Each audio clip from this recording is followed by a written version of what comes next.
Hi there, guys. I'm Tolu Samuel, and today I'm going to be speaking with Delmar and Todd around the subject of racial diversity and inclusion in the corporate Canada as well as globally. I am the lead coach and consultant for PMBA education, and I'm looking forward to having this exciting conversation with them.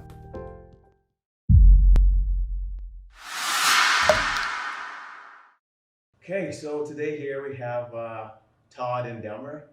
Hi, Todd. How are you doing? I'm doing very well. Thank you for having me. Great. And Delmar, how are you today? Things are great.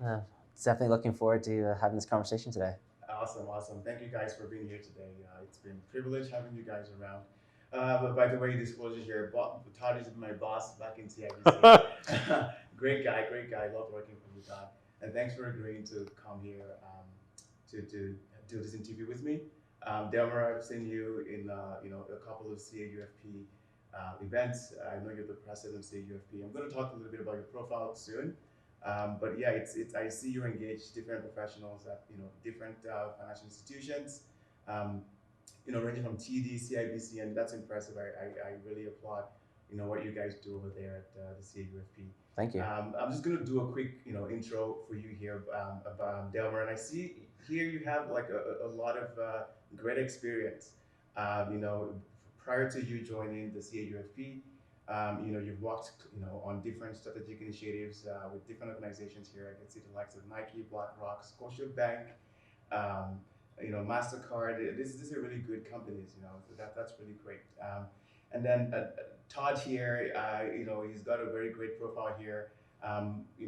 Started your career since the 1990s, building different project management practices. And I can see here on my little thing I'm referring to here that you have led obviously different large programs, complex initiatives at CIBC prior to when you went into the nonprofit sector. Yes. So that's great. So obviously we have two renowned great professionals on the stage with me here, and it's a pleasure to have you both. Before we actually get into the main conversation today, I was hoping that we could level set and have a shared understanding. Obviously, we know that the main point of our conversation today is around racism and diversity as well as equality, and that how that impacts the corporate industry and society as a whole. And essentially, before we actually get into that, I'd like us to have a shared, agreed understanding, of our definition of racism. And so, Todd, I would basically just let you go first and tell us what you think. Okay. My understanding of racism has evolved over the years, and I think like a lot of white people, once upon a time, I believed that racism only existed if it showed up at your house in a white sheet and burned a cross on your front yard. And obviously, it's more than that. It comes into play in a variety of different places. It expresses itself as barriers to jobs. It expresses itself as poverty. It expresses itself in any number of different ways. And I guess what I'm trying to say is that it is a complex topic, and anyone who believes, I believe anyway, that anyone who believes that they just understand it because they understand, the surface level of it or the easiest part of it, it's an iceberg. Absolutely. That's what I believe. Okay, from your perspective, Yes. what about you, Delmar? What are your thoughts? Yeah, thanks for the question and thanks for having me here today. I think racism, like Todd mentioned, it's a very complex idea. I see racism as layers. So from the perspective of racism as a whole, you kind of see what Todd mentioned. It was very abrupt. We had that perception of individuals in white, white hoods and cloaks? Yeah. And now I think we kind of look at it and we realize, especially what's happened within the world and how the world evolves, that racism is more complex than just that simple image that we may have of it. There are systemic issues with it. There are barriers. There are lack of opportunities. So how I see racism is a more complex idea where you can't just pinpoint and say this is what racism is, but there are different variations of racism. Okay. Yeah. So basically, what I'm understanding from both of you right now is that racism is not just like clean cut. It could be encountered in different various ways, and there are different various slices and different various ways to perceive racism. I guess it all depends on the person in context. Uh, the well, there are two people involved here, so or two things involved. The person who's perpetrating the act of racism, or the society or the institution or the organization, whatever it is, and the person or people who's at the receiving end of that, essentially. Okay, great. Okay, so we're gonna get a little deeper into this, and we're gonna start having conversations about, and that's the point of this conversation, right? It's not supposed to be an easy conversation. It's supposed to be having difficult questions here, so as to address the underlying issues that we see today, in society. And so, essentially, I'm going to start with the concept of white privilege, right? And that's a very big term that is being used across the board these days. And so, Todd, I'll direct that question to you. Given that you're a white man or a white male, what's your perception of white supremacy? Or let's say white privilege, not really supremacy, white privilege. Well, I think they go hand in hand, so it's a good question. So white privilege, again, it's another concept that for me, like I can only speak from my own perspective, right, is evolving all the time. So my perspective on white privilege, what I can do is maybe share with you some of the things that I've experienced, or that I believe I've experienced. Well, not I believe, I know some of the things that I've experienced that might be might illustrate this, right? Okay. And you mentioned that I've had a career that goes back to the 90s. In that time, I've gone on hundreds of interviews for long-term and short-term gigs as a consultant, whatever. I think I've been interviewed by non-white people maybe half a dozen times, maybe. In that career, I think that my one-up manager has been a non-white person maybe twice, but for very short periods of time. I've never worked for a company that's been led by a non-white person. So that is obviously privilege. It is obviously privilege because it's not merit.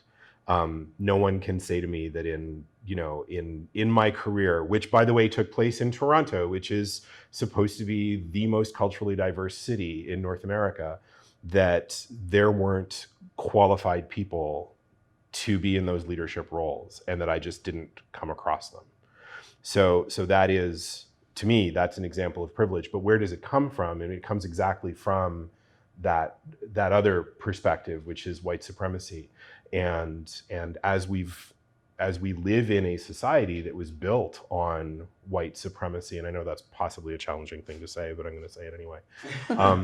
As we live in a society that was built on white supremacy, structures exist, and Delmar, you mentioned this, right? Structures exist that benefit white people before they benefit others, right? And it's not always easy for white people to be able to recognize that and say, oh, okay, well, this is an example of me being privileged. And again, it's not,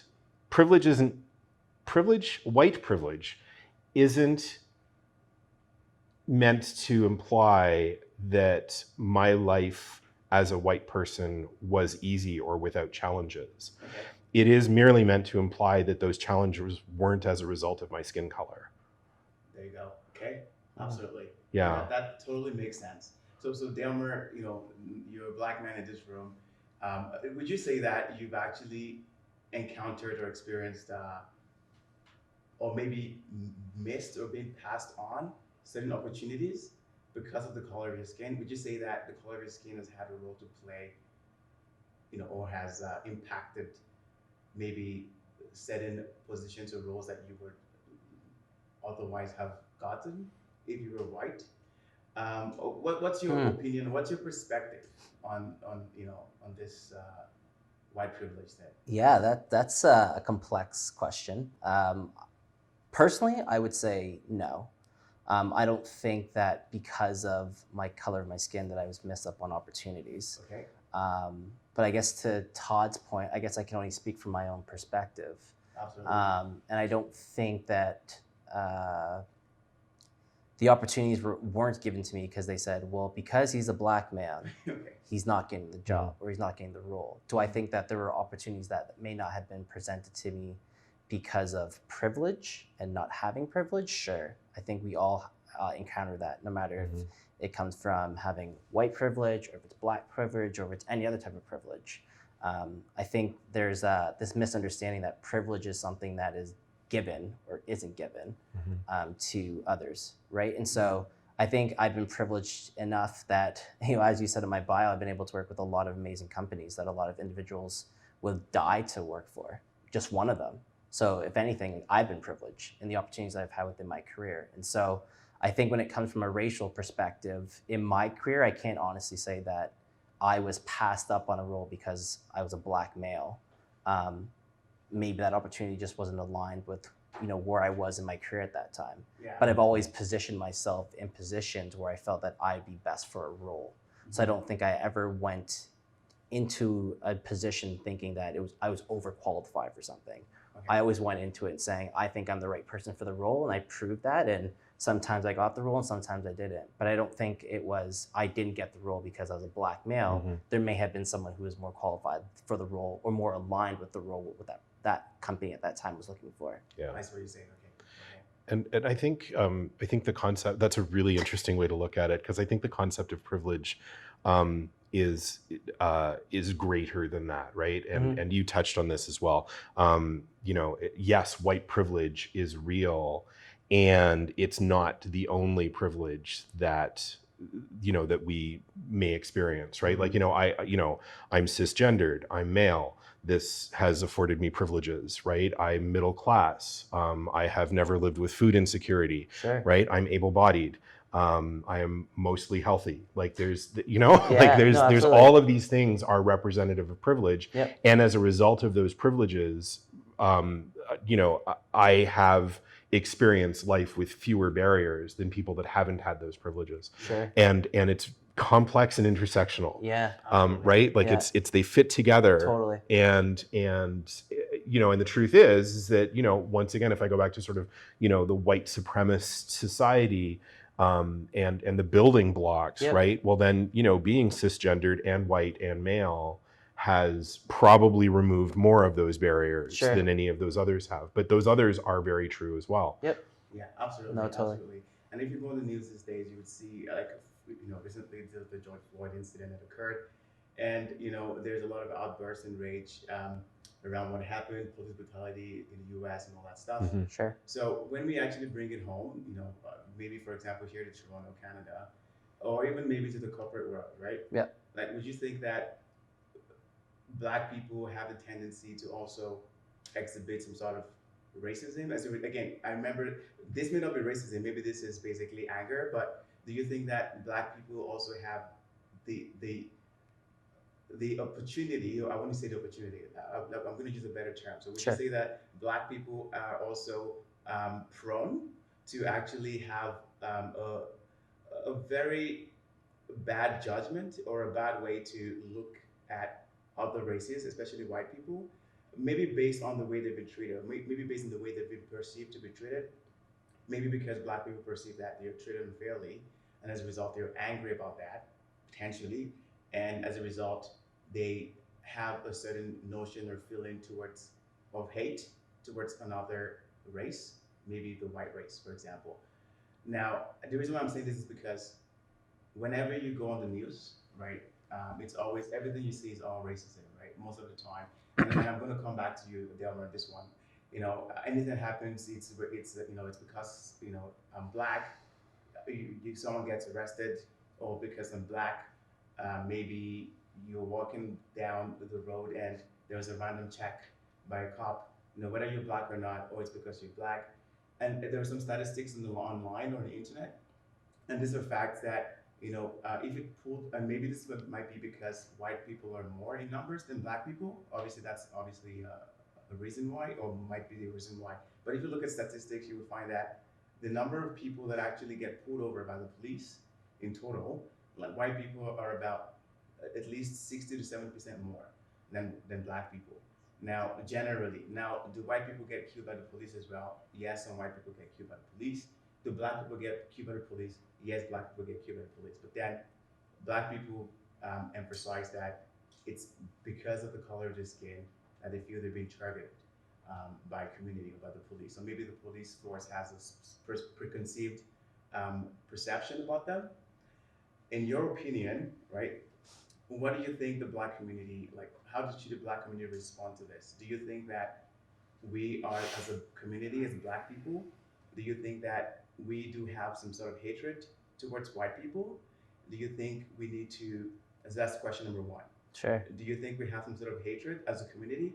Again, I'm not saying personally as for you, right? You may not have anything against anyone. Sure. But as a community, you can see there's hatred everywhere. So would you say that we do have hatred against white people? And the second part of the second question would be that, do you think that maybe we are saying, we're basically blaming everything on racism a little too much? What are your takes on that? That's a complex question. So I guess we'll go to the first part of that question. I think that there's an outrage in a community that sees a certain type of pattern. Okay. So as we all know, black individuals we're not a monolith. We all have our own experiences. Absolutely. So, but I think though, as a community, if you still see the same thing happen over and over and over again, that becomes a pattern. Yeah. I think the pattern is what people are upset about. I think the pattern is, which, if you want to call it that, I know you use the word hatred, but I wouldn't use that strong word. I think maybe the outrage that you see not only within here in Canada, but also across the world, is that black individuals feel like we're mistreated because of our circumstances. It's almost like them versus us mentality. That's not, from my perspective, I don't think that's what it is. I think honestly, it's black individuals have an outrage towards a system that they feel is against them. So if something happens to a black individual, stats have shown us, experiences have shown us that black individuals are either deemed more violent as individuals, they are deemed as being harder punished in similar situations, versus counterparts. And that, yes, it has to do with the white community, but also has to do with other communities as well. So I think what the frustration is within the black community, it's more about the rage of not feeling equal or less than others. And I think that's where the rage or that outrage comes from. And I guess to your point that you asked earlier about the interactions with the black community and say, police community as well. I wouldn't say from a holistic perspective that every single black individual in the world is against police officers, because there are police officers who are black and who are from the BIPOC community. I think the outrage the policing forces is the understanding of how it feels unequal. So inequality is what the outrage is. I think if it was a clean slate where every single individual, no matter their race, skin, religion, their sex, was adjudicated or even punished the same way, there wouldn't be that outrage. That problem, okay? Yeah. Okay, so you do feel that the black community tends to maybe get more punished more cruelly than other communities, or for sure, statistics prove that. Okay. Yeah, it's not a question. It's a reality. Yeah. Okay. You know, they say men lie, women lie, stats don't. Stats prove it. Yeah. Okay. And that's a good one. I like that. That's correct. That's correct. So, yeah, so Todd, bringing this to you, from your perspective, right? Would you say that you're comfortable having these kinds of conversations, right? So, people bringing up issues of racism, and I'm pretty sure you watch the news every day, and you see on the TV, one criminal or the other popping up on the TV, and it's most of the time it's black people showing up. Yeah. Now, we wouldn't say that you don't have white people that commit crimes, but why don't those get captured? Why is it like the black, and most of the time in the U.S. you see it's the black and the Spanish community, so the Latin American community, that are usually the perpetrators of crime. Now, from your perspective, okay, and I'm not really sure if maybe you have these conversations with at home with friends or with colleagues and stuff. Do you find it how do you find it? Are you comfortable talking about racism? and how do you approach these kinds of conversations? Yeah, that's a good question. Okay. So, I have a lot to say on this. So, in a nutshell, no, I'm not comfortable talking about racism. I am more comfortable talking about racism now than I would have been 5 years ago. And I think it's because as I read more, as I expose myself to more things, as I have more conversations with people like you, which is fantastic, I have an opportunity to sort of expand my understanding of what racism is and how people experience it. Because I can't rely on my own lived experience. I have never experienced racism. I'm going to pause for a second because that's a big deal, right? Like, I have never experienced racism. I live in a racist society, and I have at times in my life been a racist, and I will continue to be systemic racist, right? Because as you learn more about what the privilege is, and as you learn more about what you've been able to have that others haven't, it just naturally progresses. So am I comfortable? No, I'm quite uncomfortable, as a matter of fact. And part of that's about sort of looking at what my lived experience has been and where I haven't always been an excellent ally, where I haven't. Just to make it clear, this experience that you've had is nothing to do with your fault. Like, this is just the way society has been. This is the way it is, and you were just born into that environment where you happen to be in a white privileged society. Yes, and I thank you for that. And what I'll add to it is it's that specific point where now white people have a choice to make.